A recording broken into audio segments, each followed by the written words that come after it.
ब्रह्म परमात्मा भगवान विष्णु प्रकट हो गए गिरिराज जी के रूप में, और घोर भावना से नहीं, हजारों टोकरी, हजारों बर्तनों में जो भोग था सब था। अब तुम्हारा दिल में कोई मांग लेने वाला, अब तो तुम्हारी से मजाक बना रहे। बोले हम तो बहुत गलती कर रहे थे, बहुत दिनों से गलती कर रहे थे, अब तो तुम्हारी से मजाक बना ली।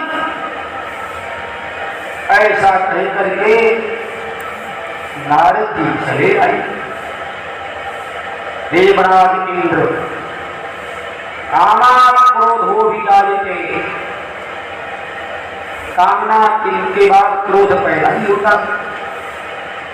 इंद्र को क्रोध आया, अब क्रोध में फिर बुद्धि सम्मोहित हो जाती है, बुद्धि सम्मोहित हो जाती है, श्रुति नष्ट हो जाती है, बुद्धि भ्रष्ट हो जाती है।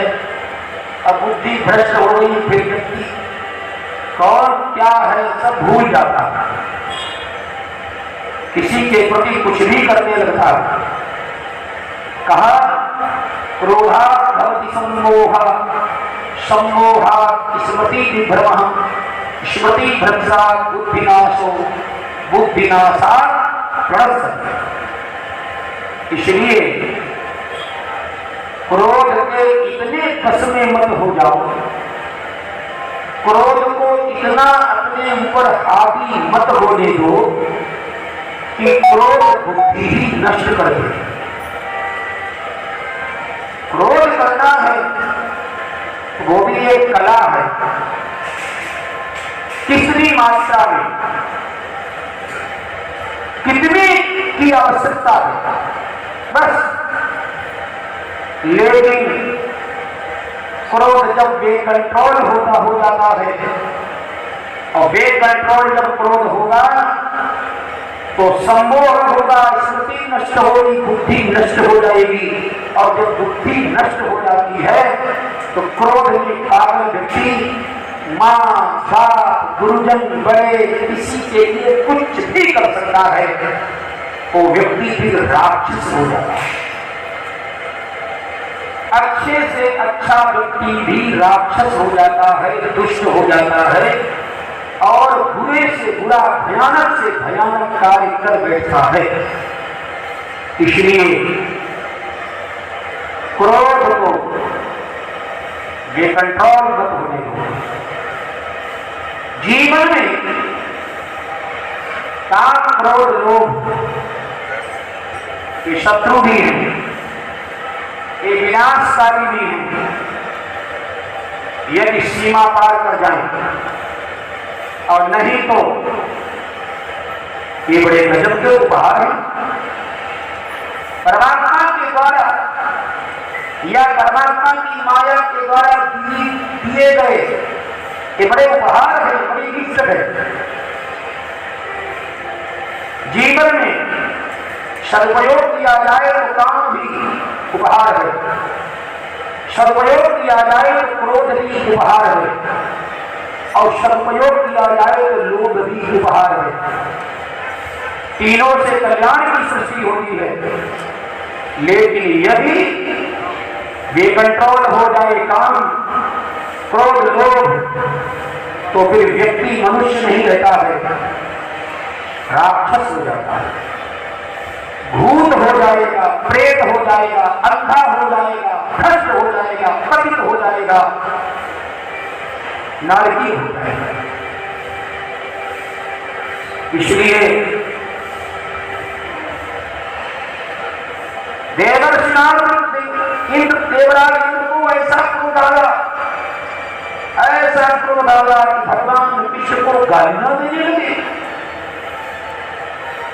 राक्षसों के अत्याचार से दुखी होकर के ही देवराज इंद्र ने जगन्नाथपुरी में जाकर के तत्र गत्वा जगन्नाथं देवदेवं प्रसादं, इन्हीं इंद्र ने भगवान से प्रार्थना की थी, प्रभु अवतार लो, प्रभु हमारी रक्षा करो।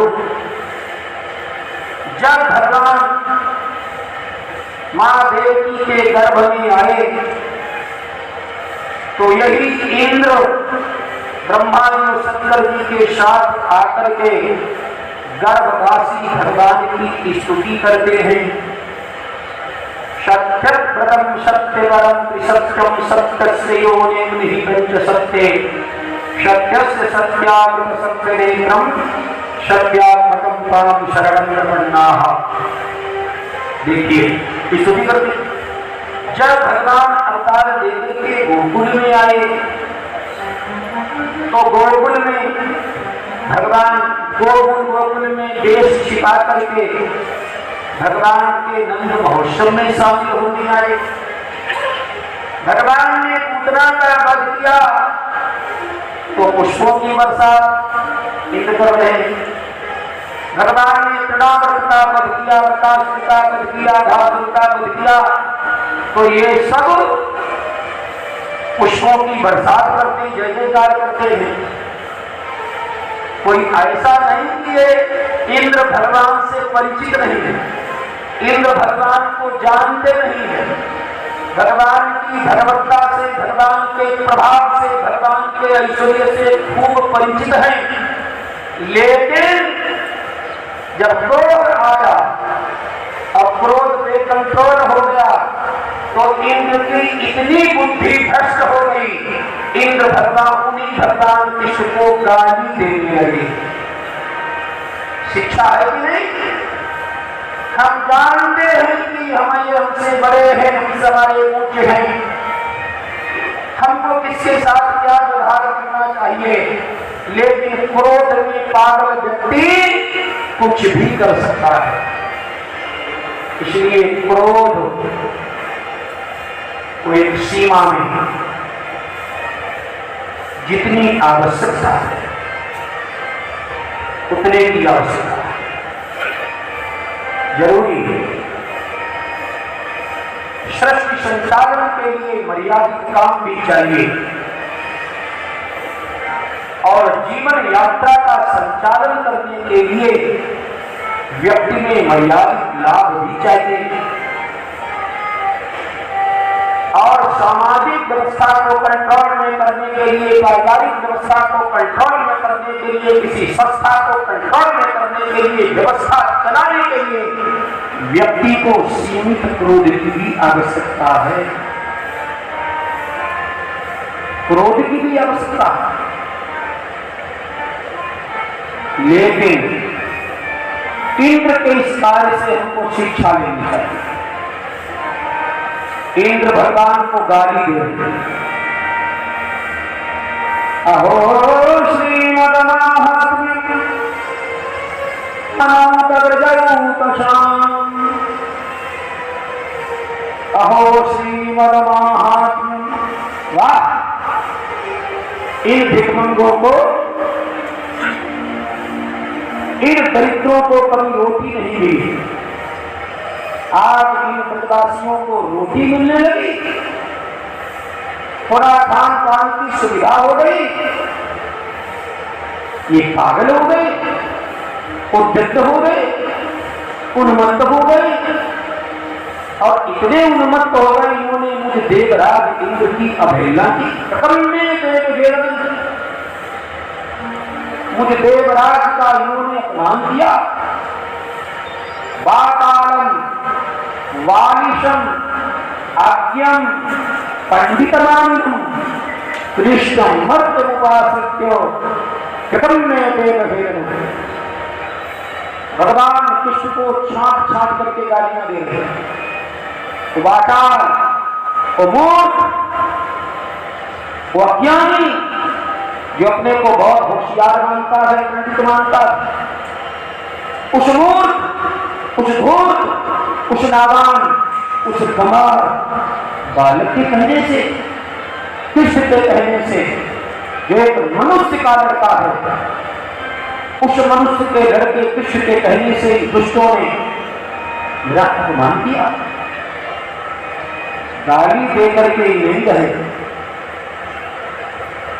क्योंकि क्रोध जब आता है तो बुद्धि नष्ट हो जाती है, गाली देकर के ही रह जाते।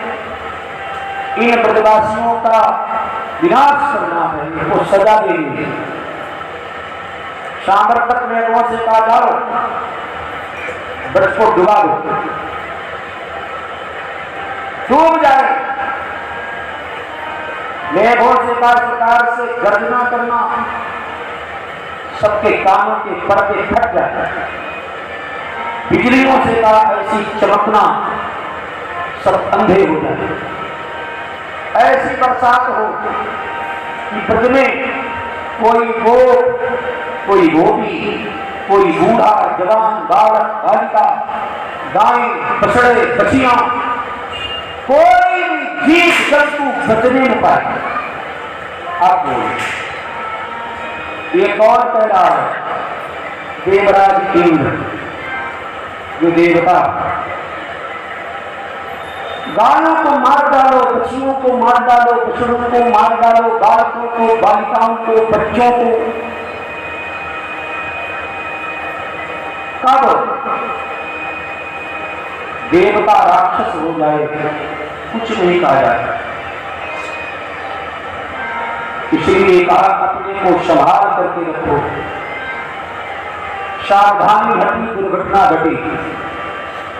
देवराज इंद्र की बुद्धि इतनी भ्रष्ट हो सकती है, जो जिन इंद्र को त्रिलोकी की रक्षा का भार दिया गया है, वो इंद्र कहते हैं गौओं को मार डालो, बच्चियों को मार डालो, बछड़ों को मार डालो, छोटे छोटे बच्चों को, गोपियों को, बूढ़ों को, जवानों को, बच्चों को, स्त्रियों को, सबको मार दो, कोई बचे नहीं। और यदि जान बचा करके कोई भाग करके जान बचाने की चेष्टा करेगा तो मैं स्वयं अहम मर्दगणई ही ऐरावतम समारूढ़ो, ऐरावत हाथी पर बैठ करके मरुद गणों को साथ में लेकर के मैं स्वयं आ रहा हूं। जो जान बचा करके भागने की चेष्टा करेगा उसका वध मैं अपने हाथों से करूंगा। ये बीमारी इंद्र के अंदर थी। इसी बीमारी को दूर करने के लिए भगवान ने एक उपक्रम किया। हुआ तमाशा, बाघ घटाए उठने लगी, बादल बादल गड़गड़ा कड़कने लगी, चमकने लगी, मूसलाधार